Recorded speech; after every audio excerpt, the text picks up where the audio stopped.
And we're live. Dan Owen, what's up, man? Thanks for dropping in on the Path to Freedom podcast with me. Hey, thank you for having me, Wes. It's good to be here. Yeah, this is going to be fun. We've been talking about doing this for a while, so I'm glad we were finally able to make time for it. But so for the listeners listening, I'm sure some people listening will know who you are, especially if they're in the Wilmington area. But you are a financial advisor with Northwestern Mutual. Someone that I've known now for, I was thinking about this last night. It's been at least 7 or 8 years, but maybe longer than that, huh? I think so. I think that's probably pretty close. Yeah. So Dan is very good at what he does. He's also a very kind soul because he was willing to start working with me when I had very much a negative net worth and really no good reason for him to spend any time with me. But I remember when we first met, we were introduced through a mutual connection, and I came and met with you at your office. And I mean, I was probably right out of college, and you kind of took me through this exercise where, you know, I plugged in my assets and my liabilities, and it calculated my, at the time, negative net worth. And we were just kind of strategizing on, you know, what would make sense for me to do. And I just remember thinking to myself, like, man, this guy's really nice to even waste any of his time with me. So appreciate that. And definitely come a long way since then. And you've been a great advisor to us, and glad to have you on the podcast. So, hey, with that, you know, for those that maybe don't know you, just kind of tell us who Dan Owen is, what you do, and how you got to, you know, this point in your career. Sure. Thank you. And first I'll say two things. One, I recognized when I met you, you were what I call an emerging affluent person.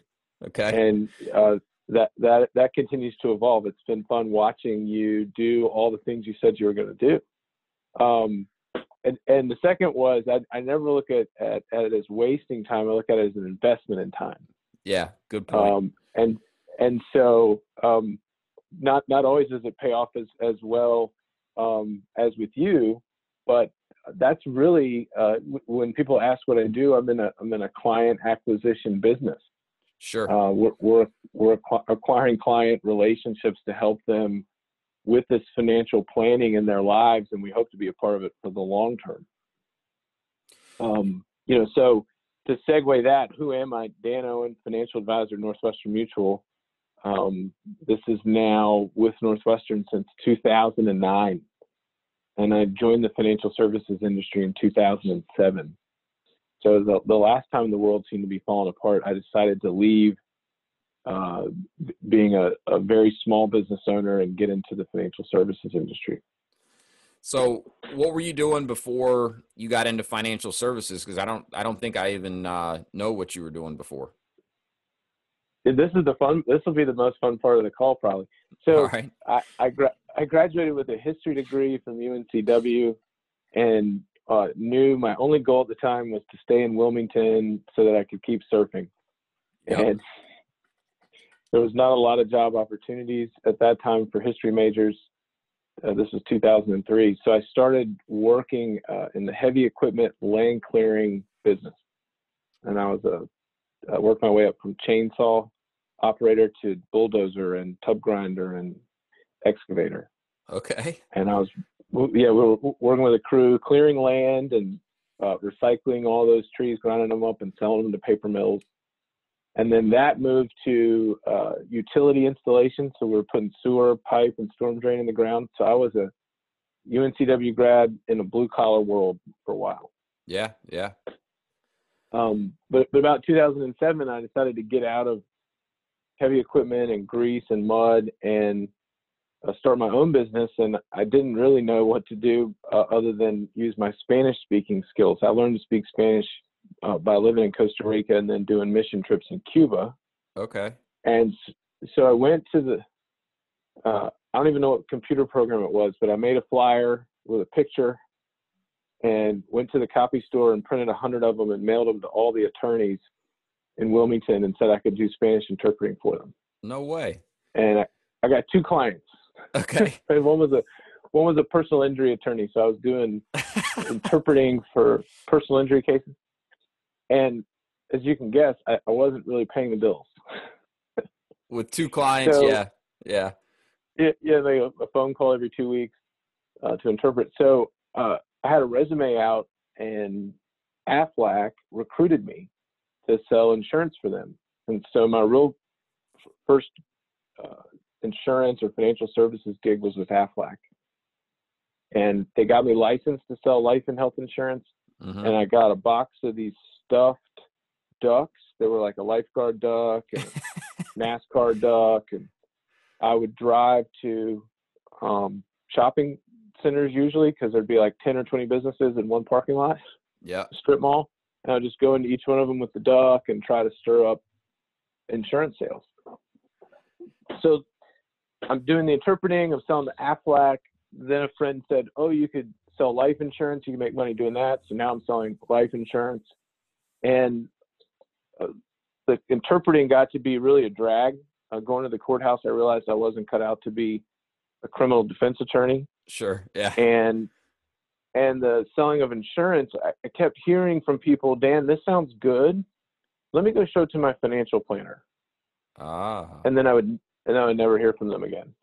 So I learned quickly that I think longevity in financial services means being more than just selling products. And I also got excited the more I learned about all the different parts of the financial services industry: planning, investments, and insurance. Mm-hmm. And that led me to connect with Northwestern Mutual around 2008. And they actually recruited me. So I'd been doing this sort of on my own, and they gave me the platform, which we can talk some about, to build to what I have made it today. That's a cool story. I didn't know a lot of that. So it's fascinating. And, want to circle back to a couple things before we dive into more about Northwestern Mutual.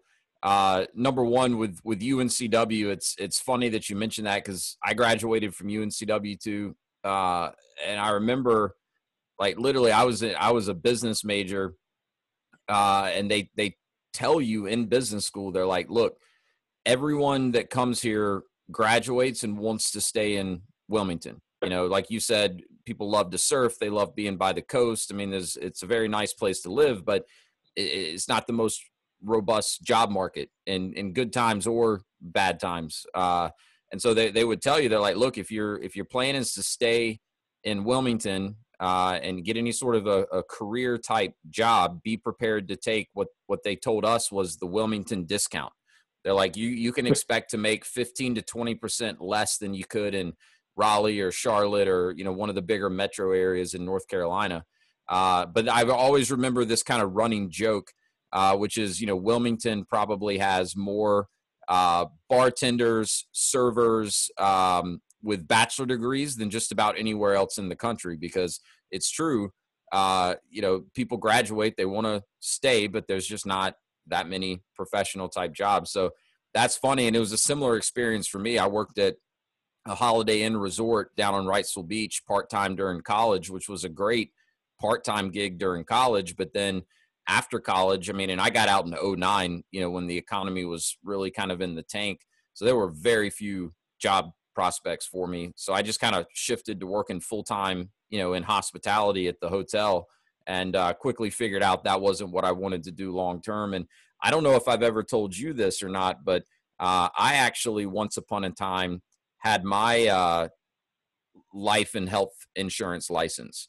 So my first, I guess, kind of like real gig post-college was I moved back to Greensboro, did this for like only 3 or 4 months, but some guy, I think he was involved with Aflac somehow. I don't know if he was like an independent agent or what, but basically he hired me and did pay for me to get licensed. But I was just in an office, literally cold calling businesses, trying to set meetings for him to go in and talk about, different products that he had to offer.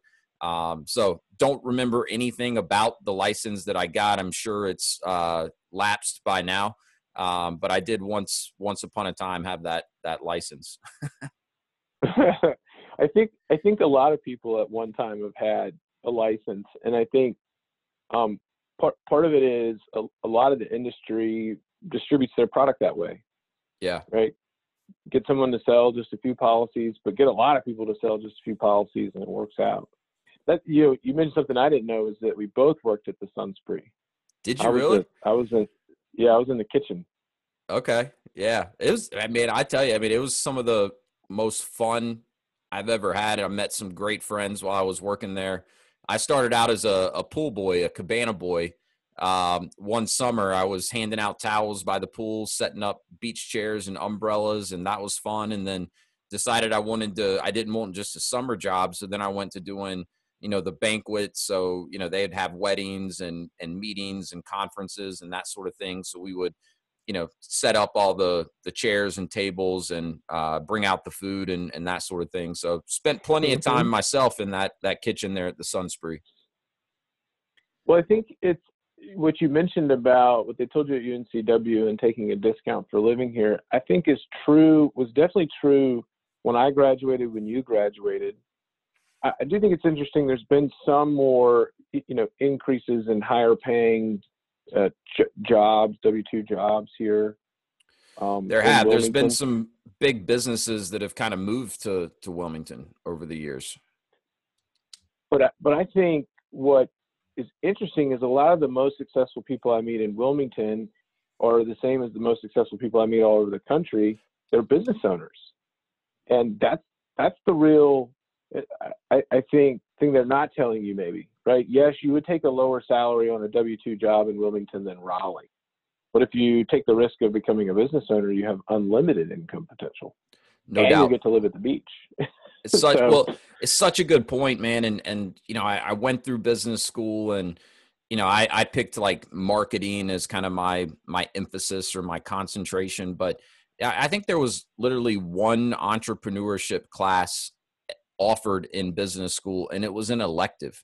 There was no talk that I can remember of the possibilities of business ownership, of how you would even go about starting your own business if that's something that you were interested in. There was like no encouragement to even think that way. And I remember it kind of dawned on me at one point where I was sitting, through a lecture, and I'm kind of thinking back about the classes I'd taken in business school, the professors I had, and virtually all of them had only been in education. They were like PhDs. And I just remember it dawned on me one day, I'm like, this guy's never even done marketing for an actual company. Like he's just reading to us out of a textbook. Like this is not, and I'm not saying like, business school wasn't helpful or wasn't worth it or whatever, but it kind of dawned on me. And so anyways, after college, I end up in Louisiana chasing Kelly, who's my wife now. And then we decided to move back to Wilmington when she got done with school. But to your point, Dan, I can vividly remember us having this conversation because we were talking about it. We were like, maybe we stay in Baton Rouge, maybe we go to Raleigh, maybe we go to Charlotte, with part of that thought being it's going to be hard for us to make the type of living we want to make in Wilmington by getting a job. And so I just remember us having conversations around, if we do decide to move back to Wilmington, we're going to have to get creative about how we, want to build the type of life that we, think we can build. And at that time, it wasn't necessarily like we knew we wanted to be business owners, and certainly didn't know that, franchising was going to play as big of a role for us as it had. But yeah, to your point, business ownership is a great way to not only create unlimited earning potential for yourself, but do it in a much more flexible manner where, you can live where you want to live. You don't have to, chase the next job opening and move to somewhere that maybe you have zero interest in actually living. So I think that's a good point. And, I want to kind of circle back to your experience with, selling insurance with Aflac. It sounds like you kind of realized pretty early into that, if you wanted to stay in that line of work, you needed to kind of almost make yourself a one-stop shop by getting into more financial advising. So you went out and kind of did that on your own, and then you got recruited by Northwestern Mutual. So tell us a little bit more about, Northwestern Mutual, maybe the company itself, and also kind of, what your role, at Northwestern Mutual is. Sure. And that's what happened was I realized is I wanted to be helpful. I got into selling insurance because Aflac, and then life insurance because I recognized the value that it brings to people. And when they were saying, I want to take this to my financial planner, obviously I learned I'm not making the sale, but I also learned there's so much more I could do to be helpful to these people. There's so much more I could learn. And so Northwestern Mutual is this really old, originally life insurance company. They've been in business since the 1850s. Wow. Yeah. And which is interesting because this is not their first pandemic. This is not their first stock market crash. So in 2020, it's been nice having an association with Northwestern Mutual because they're very stable. They're very calm. They're sending us a really nice message, unlike some of the ones we see if we look in the news, right? Definitely. But what Northwestern Mutual has evolved into, like a lot of life insurance companies, historically life insurance companies, is a full financial services platform. Back before some laws changed in the 1990s, banks were the only places that would take deposits and make loans and give you checking and savings. Life insurance companies were the only ones that would sell you insurance. Investment banks were the only places you could invest money in the stock market. That all changed, and now basically all three of those different players do the other two's jobs.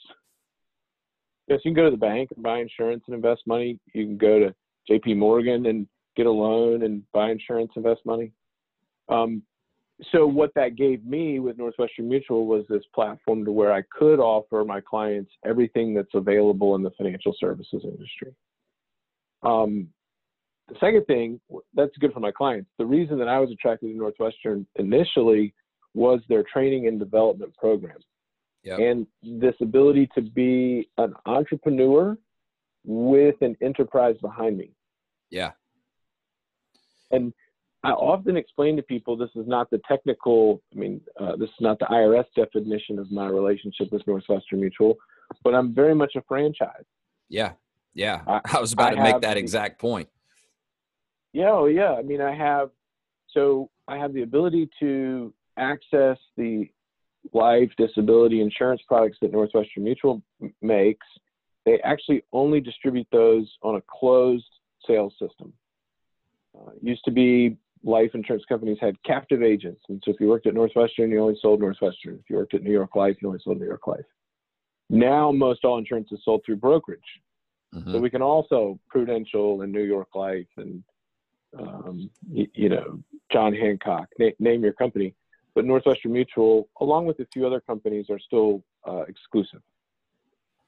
So get access to that, but then also access to all the things in the stock market was what really makes it a platform that's good for my clients. Yeah. And like you said, also you were able to tap into the training that they have. Very, very similar to a franchise, right?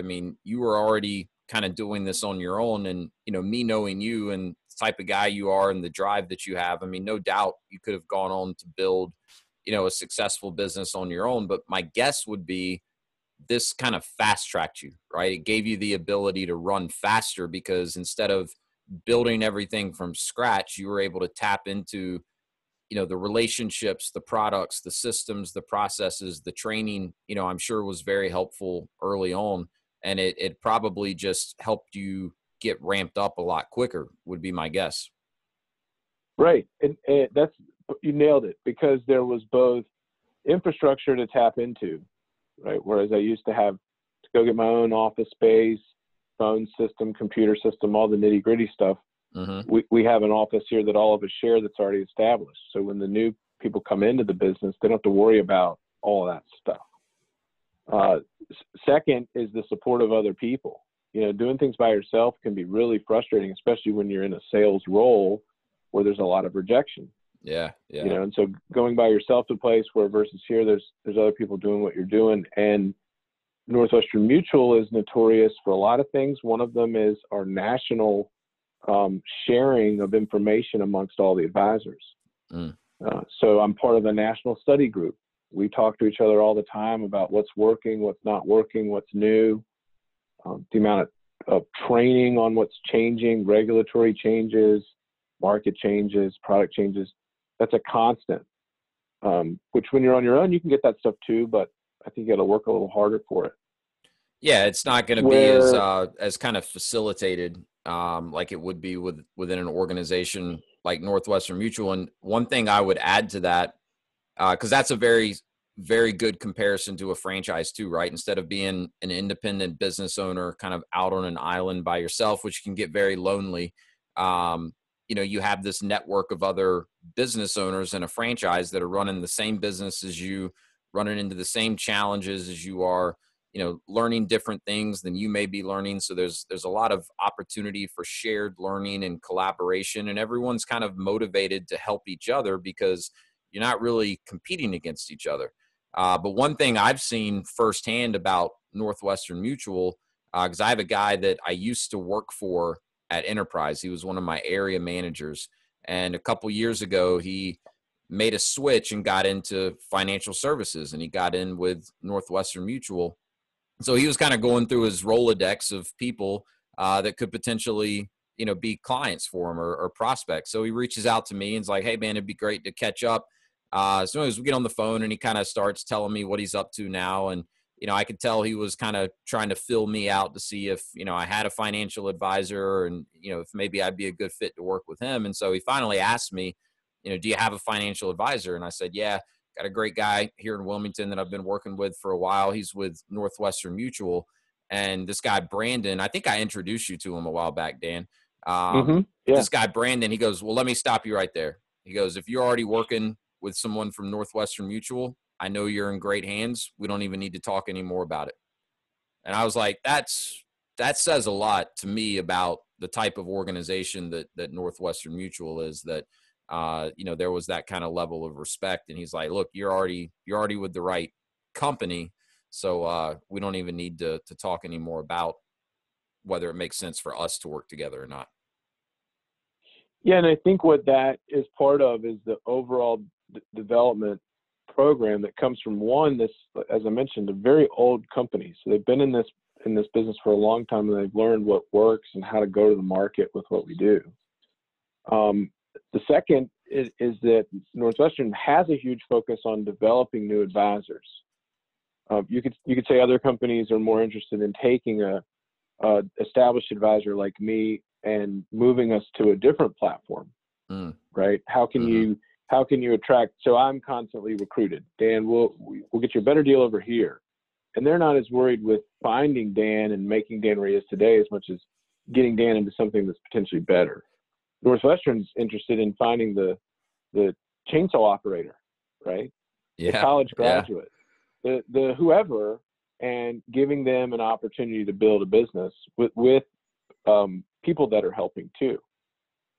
So there's a lot that helps someone get off the ground. But then I think the other interesting thing about Northwestern Mutual, and you could say the same for a lot of companies in our industry, is once you've made it and you've established yourself, you can do whatever you want, and you can run the business however you want. So I have colleagues that do things completely different than me, colleagues that work half the time I work and those that work double, right? And that's where I think it's very similar to those franchises, in that we're all doing the same thing, but can come about it in different ways. Yeah, it's a very good point. And I know I get this kind of feedback from people that I talk to that, maybe have some preconceived notions about franchising, and some are more accurate than others. But, I talk to a lot of people that are, very successful, fairly entrepreneurial, and they're like, why would I want to franchise? Why would I want someone dictating how I run the business? And I say, well, that's a great point. You probably wouldn't. So, part of the art of investigating a franchise and finding one that's a good fit for you is understanding, really what is that relationship between the franchisor and the franchisee? How much flexibility, how much autonomy are you going to have as a business owner to run your business the way you want to? A good franchise is going to have great systems and processes in place, a lot of support, a lot of resources that their franchisees can leverage.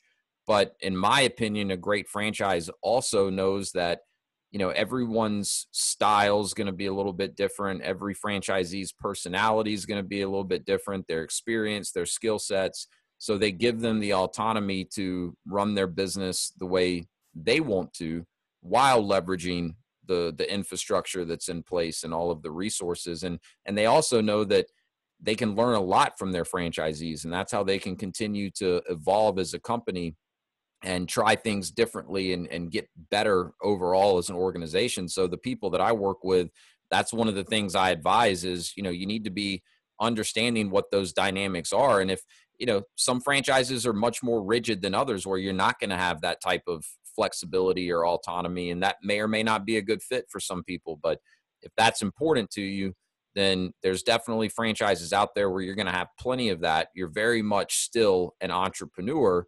You're really just fast tracking yourself. And to me, that's very, very similar to Northwestern Mutual. Totally agree. So you've been with Northwestern Mutual now for what, about 12 years, I think? Yeah, since I started training, it would have been almost 12 years ago this month. And so, tell us a little bit about how that's gone from you, because you made a great point. You are an entrepreneur. You own your own business. As we've already said, very, very similar to a franchisee in a franchise organization. So, how has your business evolved over the last 12 years? What would you say are some of the biggest things that you've learned, over this 12-year journey? Yeah, and the simple answer about my business is it's just I've been fortunate enough to develop relationships with people like you that are successful, that care about their families, that care about their employees, and they value having somebody help them with the financial side of their life. We're often working along with their CPAs and attorneys to make sure everything's, as it should be. But a lot of the reason the business has grown, I think, is the second part of your question, which some of the lessons I've learned. The biggest lesson, if you're going to go into being a business owner, entrepreneur, in the franchise world, however you're going to do it, you got to be prepared to work really hard. Yeah. Especially in the early phases. And I think we could underestimate that sometimes. And I appreciate that there's jobs out there where you can clock in at 9 and clock out at 5 and it's done. Mm-hmm. But that's not owning a business. No, indeed. So I think the first is you got to go into with that mindset of it's 24/7. At least in the early phases, as you're able to build and grow a business, you might have people that make it less a 24/7 job for you. But hard work never goes away, right? Just because you're not working 24/7 doesn't mean you're not working as hard as you ever work. That's such a good point. It's such a good point. And it's hard to turn it off when it's your business. Even when you're not working, it's always still partially on your mind, right? Because it's yours. It's something that you're building, that you own. So you're always at least partially thinking about it, at least in my experience. Constantly. So for me, if it's always going to jump into your mind, the solution is you got to do something. You got to put it into action. And one of the things that I thank Northwestern Mutual for was teaching us this activity system, or tracking the activities we do on a daily basis that are going to lead us to acquiring clients. Mm-hmm. And I think any business owner could look at his business or her business and say, what are the core activities that have to be done to be successful? Figure out how much of those activities need to be done, and then you have a way to keep score. Because Here's the problem when you own a business. You're likely not getting that steady paycheck every Friday.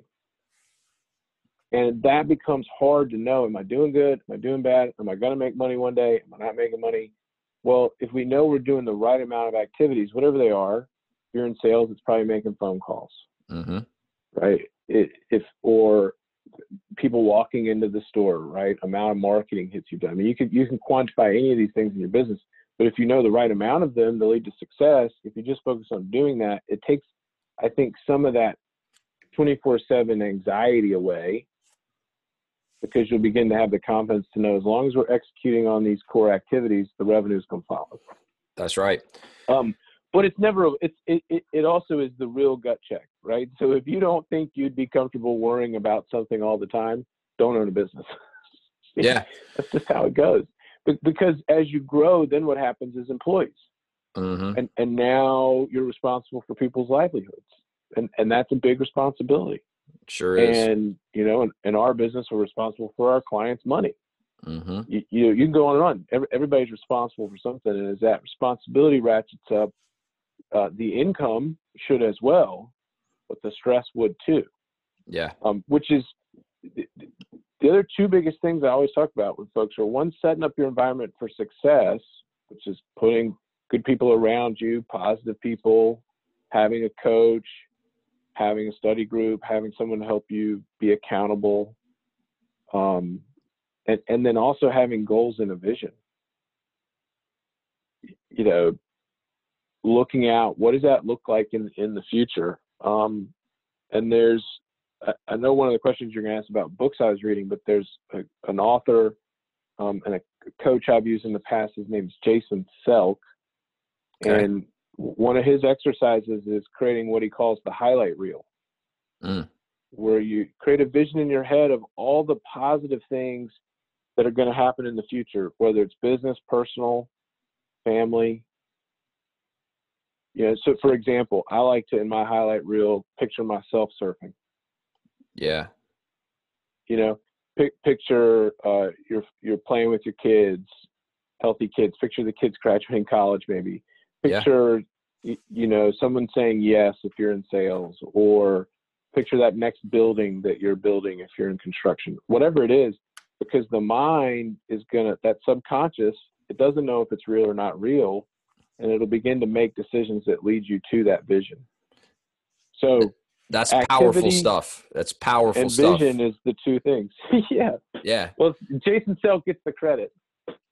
Well, I mean, I'm going to check. So I'm going to check some of his stuff out. But I'll tell you what, man, I wish that I would have kind of dove into some of the teaching around the power of visualization a lot earlier in my life, because it almost sounds a little bit woo-woo at first, right? Where it's like, hey, do a vision board and kind of picture what you want your life to look like, and then it's going to kind of magically fall into place. Well, it's not magic. I mean, there's some real science behind this, and it's exactly what you just said, getting into the subconscious. And, when you're vividly imagining things that, you would like to happen in the future, especially if you're repeating that exercise on a regular basis, your mind starts to believe that it's already happened, and your subconscious allows you to maybe see opportunities that you wouldn't have seen otherwise. You just start to kind of automatically take the actions necessary to get to that result.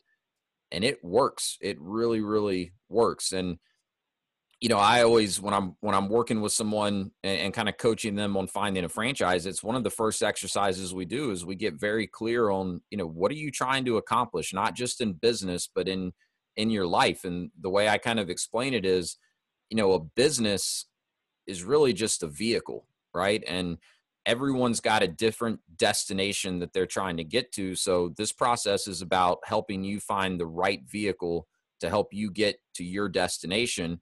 But if you don't know where you're trying to get, good luck finding the right vehicle to get you there. So it's like, that's first and foremost, is get clear on the vision. And it's not to say that the vision can't change a little bit over time. I think for most people it does, but big picture, get clear on that vision. What is it that you want? What are you trying to accomplish? And then you can kind of start laying the bricks in place to get you there. Oh, totally. Now, it's easy to say, create a vision, write your goals down. It's very hard to do. Yeah. So you have to make time. You have to give yourself time in your schedule.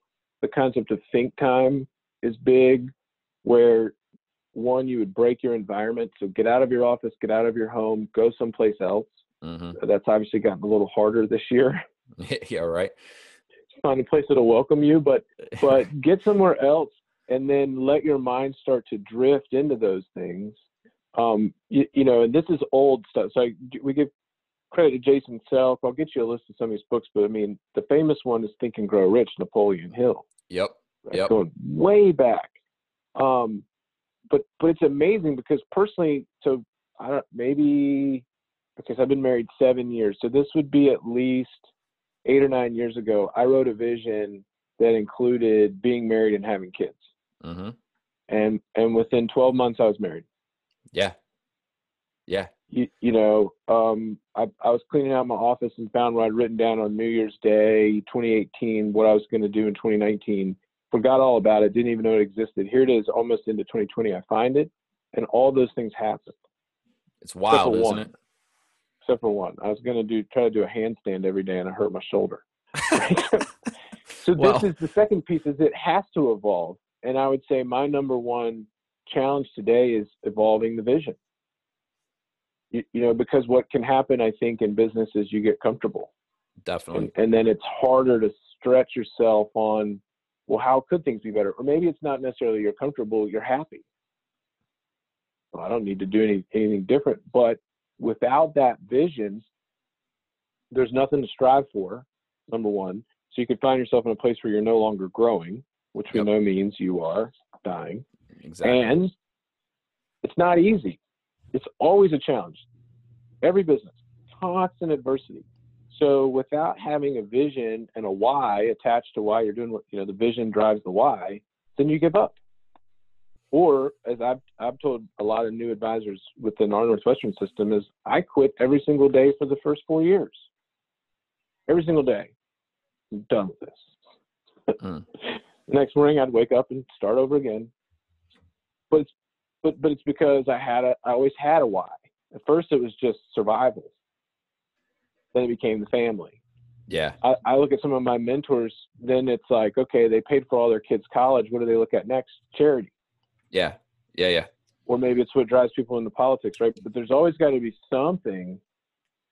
Otherwise it gets boring too, right? I mean, like it gets boring. And like you said, if you're not growing, you're dying. And so, I've talked a lot. I have a Mindset Monday episode that I put out every Monday. It's short form, just me, but it's talking about different things that I've learned or am experimenting with to strengthen my mindset, right? Because as you're saying, without a strong mindset, good luck in entrepreneurship, but really good luck in life, right? I mean, life requires a tough mindset.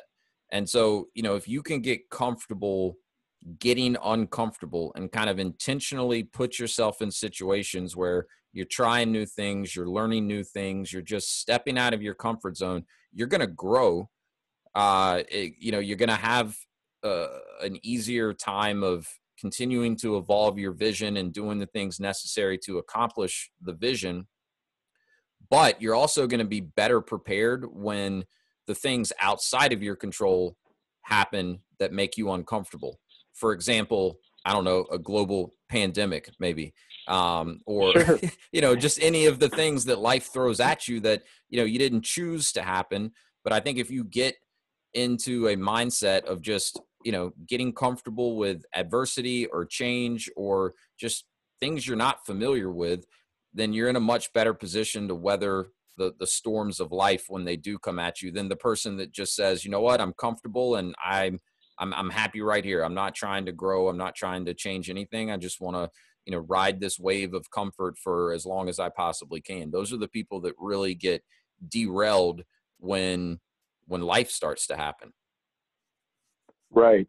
And the highlight reel that I mentioned is actually part of what Jason Selk calls the mental workout. And it is interesting when you stop and look at how much we obsess about diet and exercise for our bodies and then do nothing for our minds.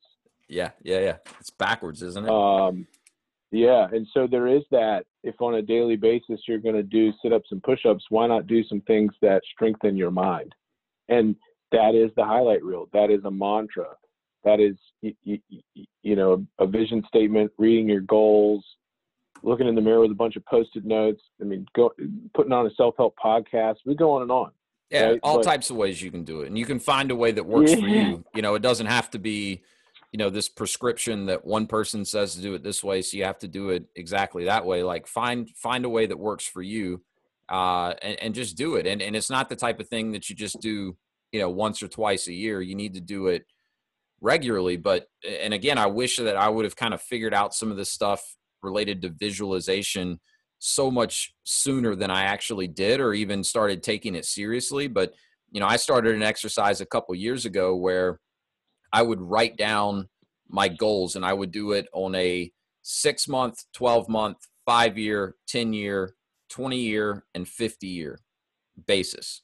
Right. And I would get detailed with what I'm writing, and I would do it in kind of different buckets, right? Like family, health, finances, spirituality, these different buckets, right? And I'd have different goals that I'm writing out, and very detailed, very descriptive. And I would try to sit down and do this like quarterly, right? Because like we've already talked about, a lot of times your goals will change and evolve, and hopefully you're accomplishing some of those goals. So you need new goals. But I'd write them out quarterly, and I think there's some power behind physically writing them out.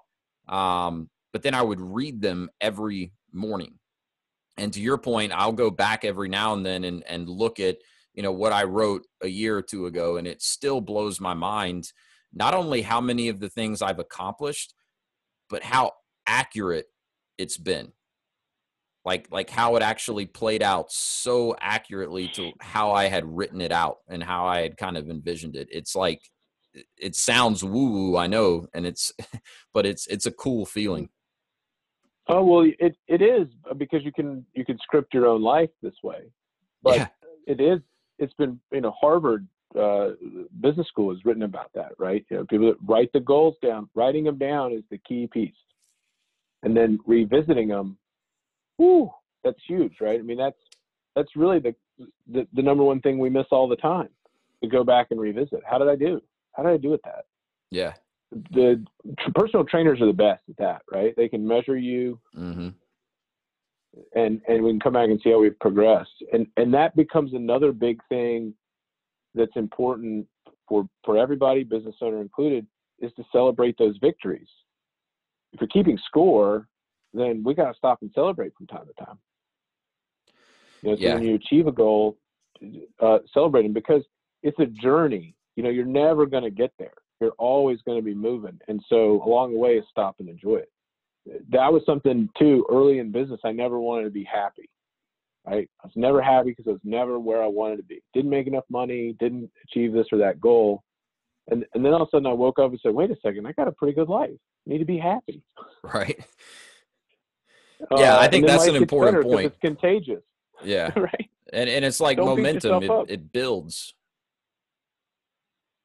Oh yeah. And it goes both ways. That's why something like what's happened this year with the pandemic scares me for the mental health of folks, because it goes down just as much as it can go up. Yeah, that's true. And the trick to, I think, all of this is to try to maintain more of an even level, right? And not be super excited all the time or super depressed. And you can't be cocky. Unfortunately, right? How business cycles are, though, right? I mean, every business has its feast and famines. But anyways, being cocky is not usually helpful. No, it's, and that's something I've struggled with a little bit too, right? Is like actually taking time to enjoy some of the wins, take a little bit of time to celebrate when you do accomplish something, and also make sure you're living in the present moment, right? I mean, we talk a lot about visualization and envisioning your future, but at the same time, you need to make sure that you're actually enjoying life today and all of the, beautiful things that we do have in our life, because otherwise, what's the point? Right? If you're only living in the future or only living in the past, then, I don't think that's healthy either. So there is a fine balance. And I like how you described it. You want to stay kind of even kill. Don't let the lows bring you too far down. Don't let the highs, take you, too high up, but kind of keeping more of an even kill approach. But yeah, man, I'm glad we kind of ended up going here. I can talk about this stuff all day. Yeah, we have to add. So I'll send you the business books, and then the next shelf up you got like the Zen Buddhism book. That's what you're trying to balance, right? Being here now, but also being very driven to grow your business. And It also reminds me of this thing where everybody talks about this work-life balance, and that's probably false, right? It's never balanced. It's always out of whack. One's always winning. And once you get comfortable with that, it's okay because you know it's going to work its way back. Yeah. If that makes sense. You know, sometimes you're heavier, spending all your time with your family, your business is an afterthought. The other times it's like, oh, I got to get home. Yeah. Been so buried in business. Well, and it's just like life has chapters, right? I mean, you know, before kids, your focus is on, you know, spending time with your spouse and enjoying that. And then you have kids, and then, you know, the focus is all on the kids. And then at some point the kids grow up and move away, and now you get a little more time, you know, with your spouse. I mean, there's chapters, there's ebbs and flows. No doubt. Yeah, you brought up something else. I was going to say, you know, talking about the kind of Zen piece of it. I mean, I started meditating a few years ago, and I honestly haven't been very consistent with it lately. And, you know, for me, there's no like necessarily like spiritual component to it. It's more, you know, again, kind of goes back to training your mind, right? But it does teach you to, you know, be present. It's also helped me out with avoiding distractions. Because the way I meditate, I know there's a lot of different ways to meditate, and I'm certainly no expert, but for me, it's simply focusing on my breathing, right? And then when your mind wanders, catch it and recenter your focus on your breathing. And it's amazing how literally 10 minutes of that, like I like to do it in the morning when I'm doing it. The rest of the day, you know, I can stay so much better focused on what I need to do. Because the distractions are always going to be there. It's a matter of recognizing it and then being able to refocus on what you're doing. But it definitely helps too with just, you know, being able to live in the moment and enjoy the present. And I'm not going to tell people to meditate or not meditate, but something I found that works for me. But like, you know, think about it, be intentional about it, find something that you can do to practice and get better at it, because otherwise, you know, you will end up, I think, with a very unbalanced life, and it's just not as enjoyable. No, and it is interesting that really breathing and just focusing on the breath is meditation, and it's enough. And you don't need to be able to transport yourself to another galaxy while you sit Indian style, right? Although I'd like to do that at least once. It sounds pretty cool. Maybe when we're 80, we'll get there, right? But yeah. So to that point, yoga has become a really big part of how I find balance. And at its heart, that's all yoga is. Going to a room and breathing for 45 minutes. And you can do some poses along the way, but really it's the focus on the breath. Yeah. And, you know, I haven't watched the new Karate Kid Netflix show, the reboot. Cobra Kai, yeah, I haven't either. The original ones were huge for me as a kid, right? I mean, I'm Daniel, the Karate Kid's Daniel. I thought I was the Karate Kid probably for a period of my life. Daniel-san? But I went back and, yeah, exactly. I went back and watched the movies, and what's Mr. Miyagi teaching him one of these times? How important the breath is. Yeah. And anytime that you're in trouble, you can always revert back to your breath. So, you know, that's like taking a breath is actually an important thing. And you'll find when you get all worked up, you'll get tense and you're not breathing. Yep. Right, you stop breathing. So you start breathing. It works everywhere. I think it works. One of my mentors talks about how if you're going to have a meeting, a presentation, whatever it might be, you're going to go see a client for the first time, that 15 minutes before the meeting is an opportunity to really focus in on that person, how the meeting's going to be great. And a big part of that is stopping everything else that's going on in your world so you can zero in on this thing that's now important. Yes. And that's all that your meditation is, right? That's really what a meditation is. It's like a reset. Yeah, it is. And it took me a while to figure that out because I'd always hear about meditation and I'd, you know, kind of picture what you were saying, which is like I'm sitting, you know, cross-legged on my floor or on a weird pillow and I've got like some crazy incense burning and I'm like chanting or something. And then I kind of finally realized like, no, it doesn't have to be all that. So, and I've been trying the float tank lately. That's pretty cool. Okay, I don't know that one. I'll talk to you about it offline. It's pretty neat. There's a place here in town Cool. where you can go do the float tank, but very similar to what we're talking about. Oh, the float tank. Yeah. I know the float tank. Yeah. Yeah. I thought you said flow tank. I didn't know what that was. Oh, no. I mean, I wish I could get into flow more often, but no, That's the a new float tank. franchise for you. Flow Think. We Flow Think. patent it now. All Flow right, Think is done. patented. I just got it. This is recorded, time stamped. So again, I could talk about this type of stuff all day, but I want to respect your time, and I do want to take advantage of some of your expertise, while I have you. So, and you've already shared, I think, some great nuggets in terms of just advice to the aspiring business owner, right? A lot of the people listening to this podcast are kind of at that point where they have this drive to get into business for themselves, but they're not quite there yet.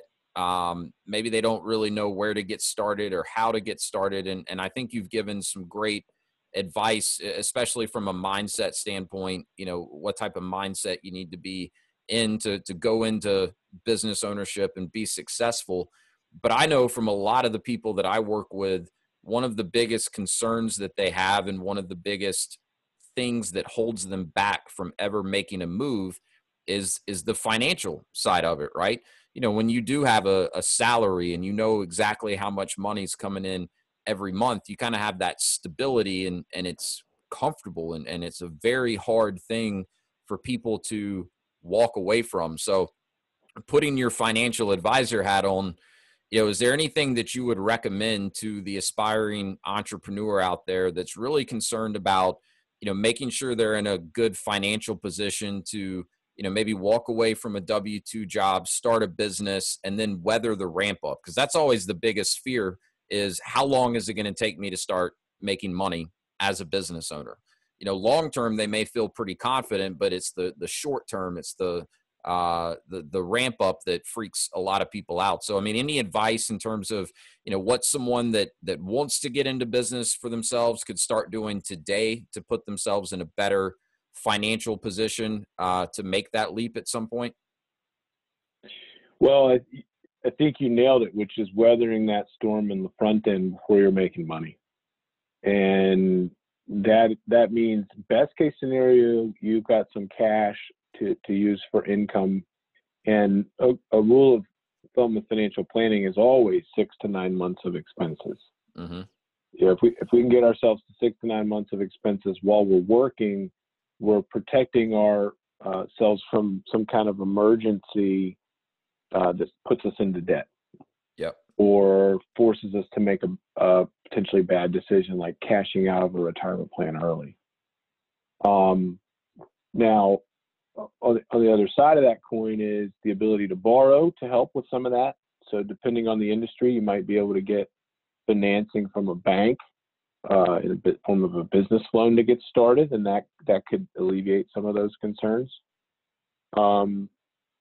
The dangerous thing that I've seen some folks do is get into a lot of high interest credit card debt to build their businesses or get behind in their taxes. And so you could end up in worse shape, financially and having failed at business. And so maybe without enough cash, it's just not the right time. Now, everybody's situation is different. So if somebody has very lean expenses, maybe they don't need as much cash. But that to me is the biggest key. Otherwise, you're looking for a business partner or a bank to help you so that you don't go broke before you start making money. Yeah. Yeah. And that's the thing, right? Is everyone's situation is different in terms of where they are financially, what their living expenses are. And there's a lot of different options out there in terms of funding a business, whether it's a franchise or not, getting the startup capital that you need. And, one of the nice things about franchises is, you should know very, very confidently what your startup expenses should look like, right? Because it's all regulated by the FTC. Franchise companies have to disclose what their typical initial investment is. And most franchise companies actually, bake in anywhere from most commonly 3 to 6 months worth of operating capital into that initial investment, right? Because they don't want people coming in with just enough capital to open the business. They want to make sure they've got capital on hand to operate the business until they can start, seeing some good cash flow coming in. So you at least kind of know with a franchise, if it's a startup, an independent business, you may may or may not, estimate correctly how much capital you need. But one of the things I advise people, if the concern really is, hey, am I going to be able to pay the bills for the first 3 to 6 months when I start a business, is, well, if you're doing a loan, take a little bit more out in a loan than you think you need to give yourself a cushion. Or if you're, tapping into investment funds or retirement funds or a combination of those things, make sure you're giving yourself a cushion, because the last thing you want is to start making poor business decisions, especially in the early stages of a business, because you're so worried about, paying your personal bills, and you're trying to pull money out of the business before the business is ready. Right. And I think there's inherently, you're taking risk when you open a business, right? So it's never going to be perfect, but the more cash you can have on hand or access to it, the lower you can keep your personal expenses. I mean, the tighter you are personally, right, the less you're going to need in the early phases of the business. Yep. So another side of that would be, if someone says to me, I need to save a bunch of cash to buy a business in a couple of years, well, that means we're going to have to start to learn to live off of less every month. Yeah. You're either going to go find a job that pays you more and save the difference, or you're going to figure out how to save, which means there'll be less to spend, going to concerts and football games. Doesn't really work anymore, does it? No. But, Yeah. That's the other, I guess that's the other side of it is, I feel that the business is the best rate of return that my clients have. They're going to generate far better growth investing in themselves and their business than they're ever going to get investing with me or the stock market or some kind of, investment strategy, which means by default, we should be in the startup phase of the business, dedicating more and more of our resources to it. And if part of that resource is having a cash buffer, that's part of the business. So that's a good point. That's a good point. And I mean, if you're sitting there today and you're like, hey, I know I want to be a business owner, but the financing of it, the personal finances is the biggest thing holding me back. Well, get a little more disciplined with your personal finances. It'll help you save up the money you need to make that transition sooner. And that discipline that you learn will translate very well to business ownership, because you obviously need to be able to manage your cash and your resources as a business owner as well. I've been working with a guy recently, and he told me a cool story when we first started working together. He said, and he actually got laid off as a result of COVID, and that's how we kind of connected. And he'd worked in the automotive industry for years. And his wife still has a good job and a good income and the benefits and everything. But he said, about a year ago, because he's been in the automotive industry, right? I mean, there's no shortage of transition in that industry. So he always kind of knew, like, my job could go away at any time. So he said, about a year ago, my wife and I decided to kind of try this experiment where we wanted to make sure that we could get comfortable living off of one income, and their incomes were pretty even, right? So they decided, hey, all of my income, his income, he's like, we're just going to put that in savings, and then we're going to live off of her income. And they did that for a year before he got laid off, right? So when the layoff did happen, it obviously still bothered him. He wasn't excited about it, but he looked at it as an opportunity, and he wasn't so worried about, oh my God, how are we going to pay the bills? How are we going to live? Now they've got this big chunk of money in savings. They're already comfortable living off of one income, and he could basically self-fund a franchise if he wanted to. If that's what he decides is the right move for him, he's got all this money saved up, and they're in a good position for him to weather the ramp up, because she still has her income, and they've been comfortable living off of that for quite some time now. So I thought it was cool that they just kind of on their own decided to do that. Yeah, that is really cool. And that also is the same concept when it comes to retirement planning. When so retirement, we're changing a business or a job paying us to now our assets have to be liquidated to pay us. Mm-hmm. And it goes back to that same concept. These folks have learned how to live off of less, which means when they get to retirement, they won't need as much income, which relieves the pressure on their assets from things like stock market decline because of a pandemic or whatever it might be next. So it's a big deal. I mean, this is what we're talking about is the most dreaded part of financial planning, which is budgeting. We now call it cash flow management because somehow that sounds better. To me, it does sound better. It sounds more fun.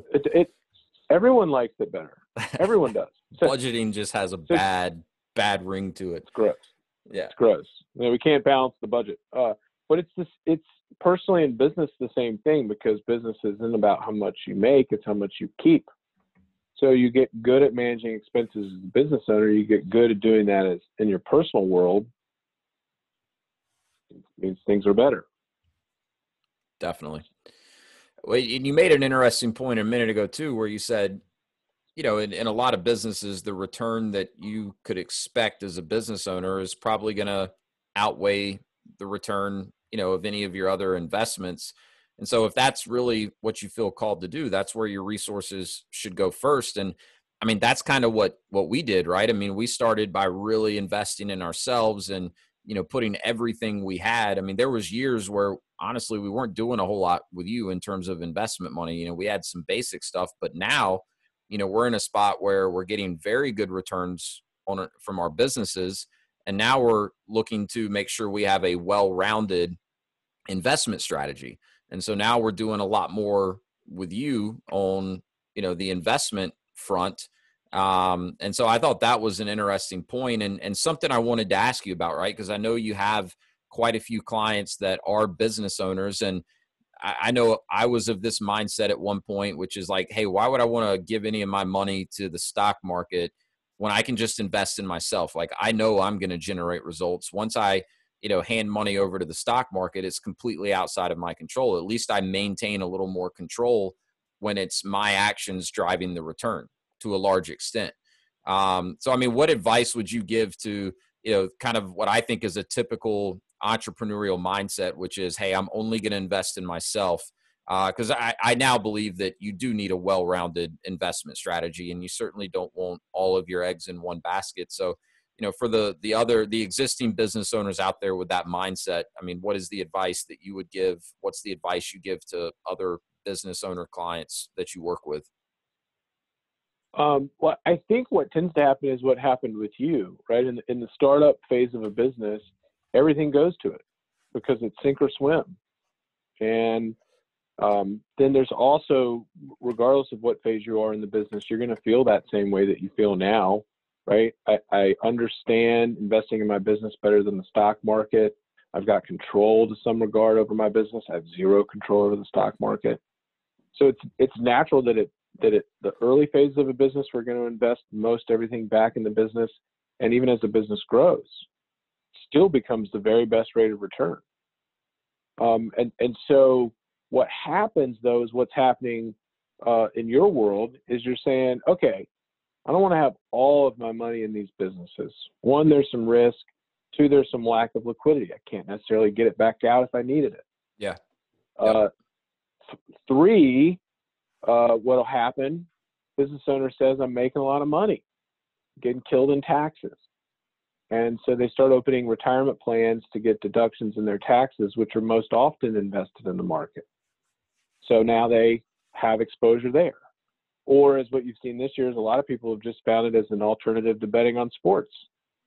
Right? Get on an online brokerage account. So sometimes you evolve that way, and the next thing you know, you wake up with money in the markets, money in your business. Then the other thing that happens with folks, and this, as they age, it happens more and more, is they start to say, I don't want all of my money in the stock market or in my business. I like having it in a place that's not tied to those things, but I can get it when I need it. Mm-hmm. And that's back to that emergency fund cash we're talking about. But as you get successful, more and more money ends up in cash. We have conversations with business owners all the time. They're like, I don't know what to do with it. Yeah. I mean, we had, okay, let's put it in the business. Well, I don't want to put it in the business for whatever reason. Let's put it in the market. I'm scared there's an election next week. Yeah. Okay. So we have a safer pocket, right? So most of our clients have three main places that they're building wealth. The business, that's the best rate of return. That's the home run. Then we have money that I call aggressive money because it's in the stock market. Mm-hmm. We'll come back to the aggressive piece of that. And then I have the safer money. The safer money is the one that doesn't go up and down. And what are some examples of diversification? What are some examples of where the safer money would go? So safer money to me has to be in a place where there's a guarantee that it won't go down. Okay. And I can get access to it whenever I need it. So there's really only two places you can go: banks and insurance companies.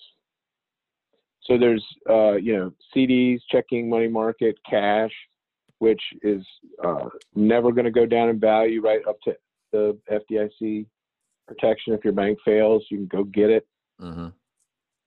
Frustrates a lot of people, though, because it's very low yield, right? Not paying a lot of interest.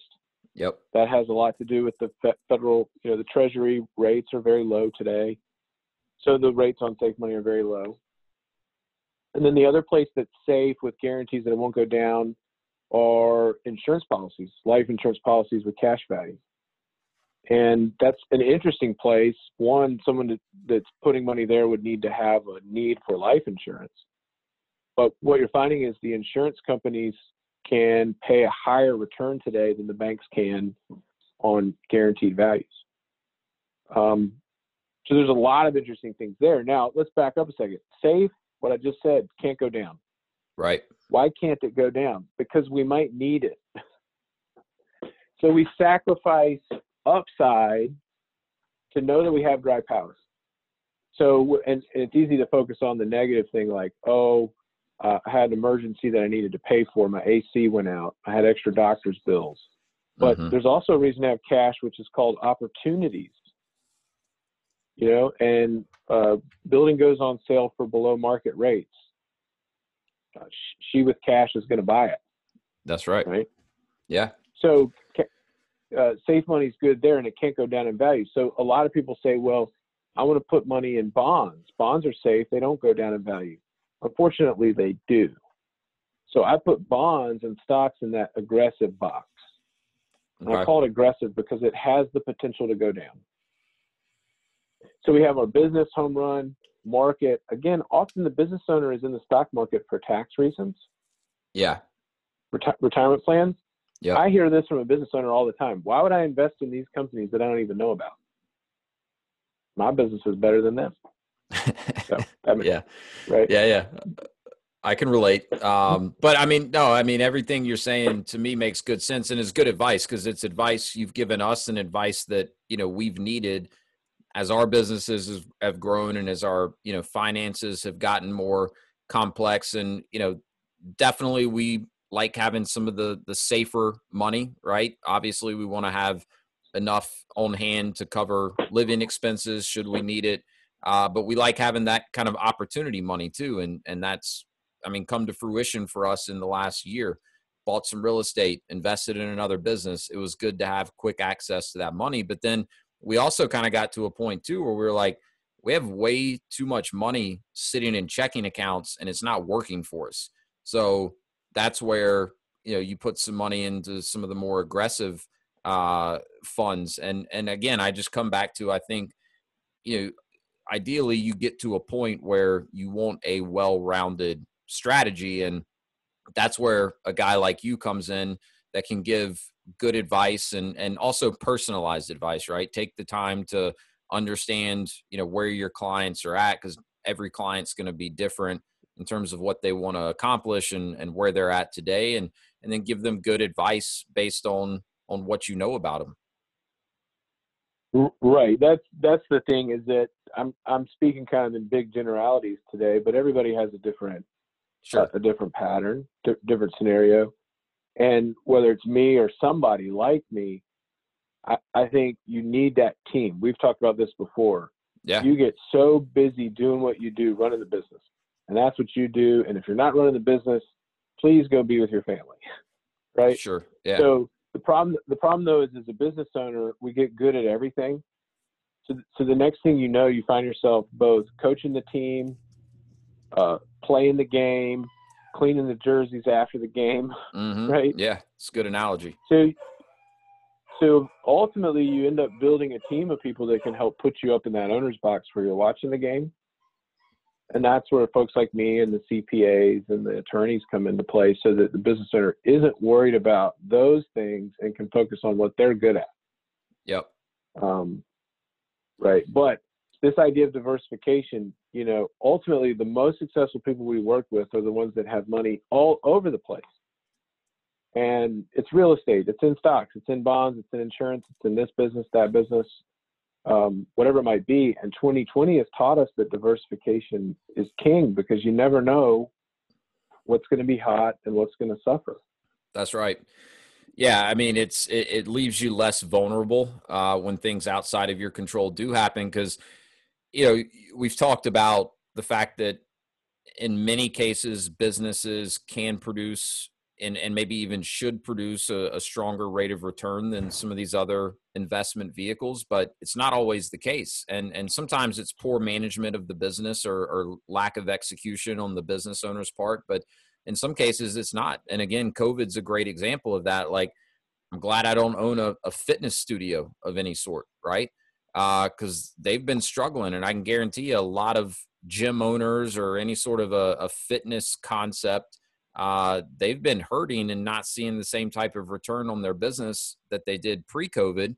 And it's not really their fault in a lot of cases. They're literally not allowed to be open for business, or at least for a portion of time, we're not. So the more diversified you are, the less vulnerable you are when things completely outside of your control have a negative impact on your business. Right. And so go back to the concept of cash. If we had a rule that we were always going to keep 6 to 9 months of expenses, we're still okay in 2020. Mm-hmm. If for whatever reason our business didn't hit a tap.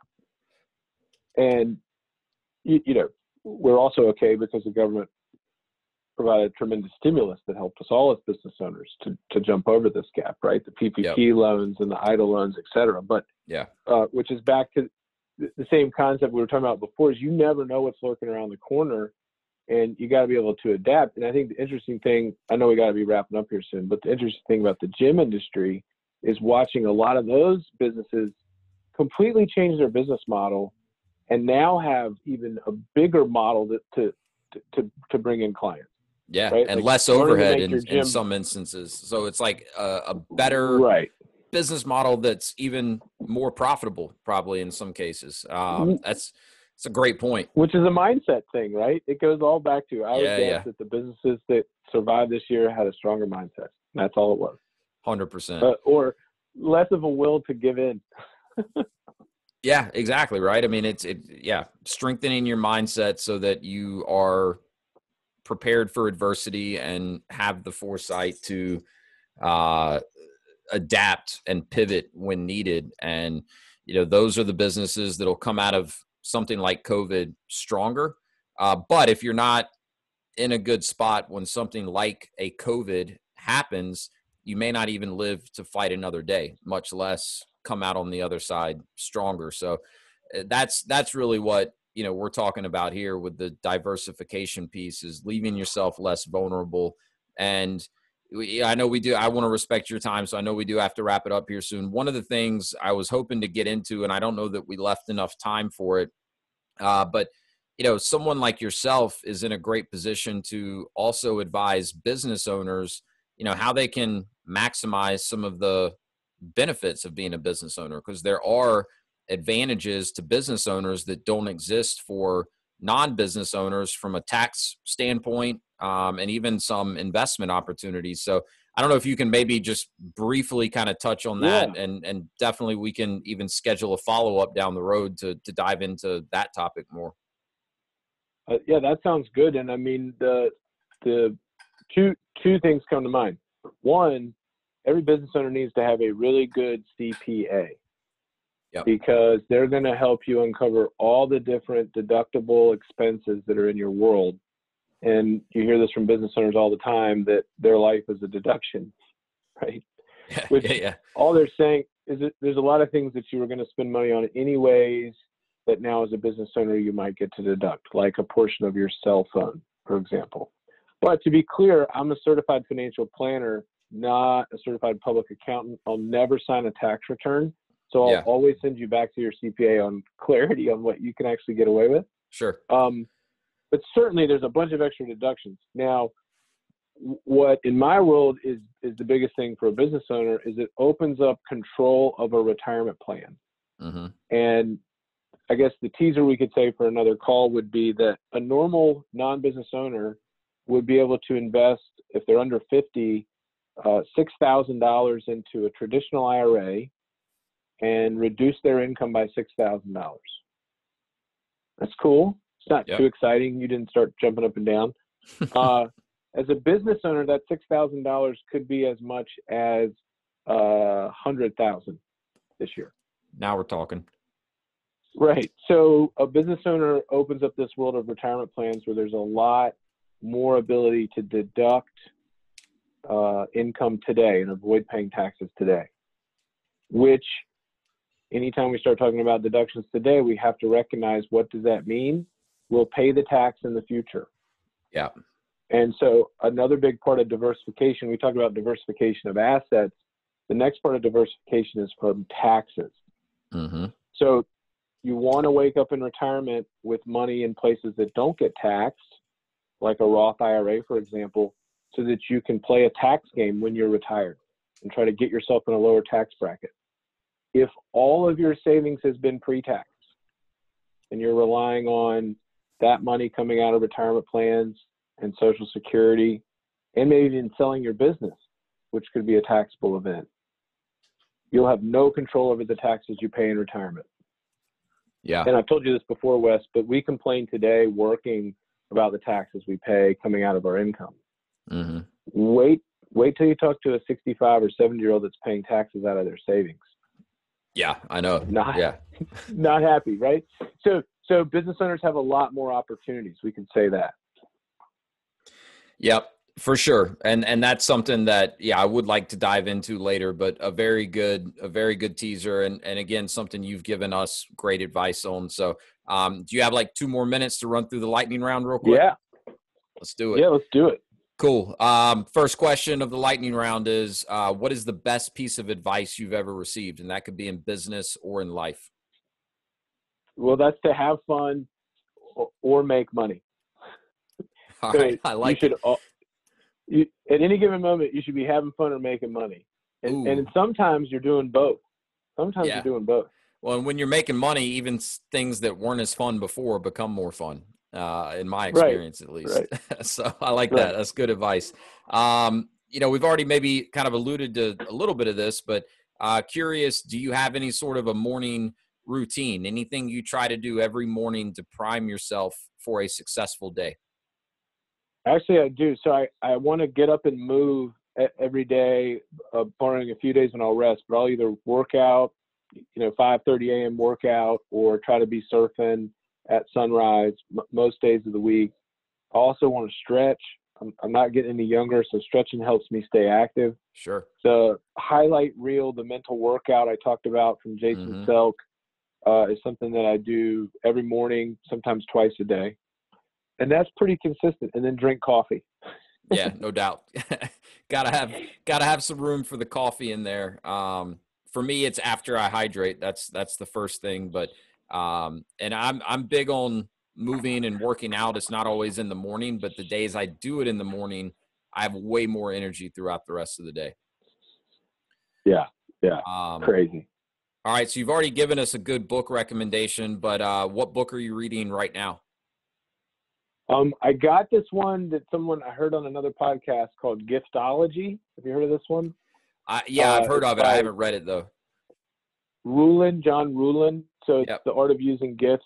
Yeah. And it's actually an interesting topic that I've been talking about with my study group, right? Which is not just, sending everyone flowers or whatever, but a real thoughtful gift to people and how impactful it could be. Or like, I got a handwritten note from someone I work with from time to time. And I always try to send handwritten notes too, because when you get them, it's just special, especially as we were talking before in days of email and texting all the time. A handwritten note is like a blast from the past. It is. So Giftology.